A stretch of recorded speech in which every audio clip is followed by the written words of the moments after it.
Mahigpit ang pagbabantay ng otoridad sa bawat taong papasok sa compound ng Kapitolyo ng Cebu upang maiwasan daw ang gulo. Nananatili pa rin kasi ngayon sa kanyang opisina si suspended Governor Gwen Garcia, 15 araw matapos ibaba ang suspensyon sa kanya. May news to go si Alan Domingo ng GMA Cebu.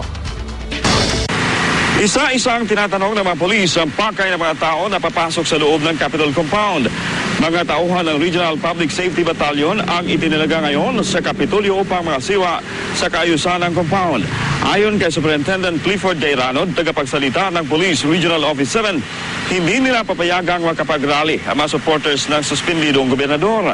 Gayunpaman, wala naman daw silang natanggap na utos na persahan ng ilalabas ng Kapitolyo si Garcia.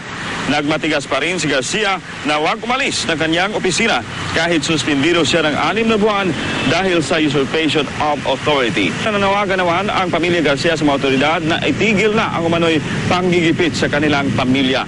Nauna nang sinabi ng PNP Region 7 na ginagawa lang nila ang kanilang tungkulin. Alan Domingo, GMA News.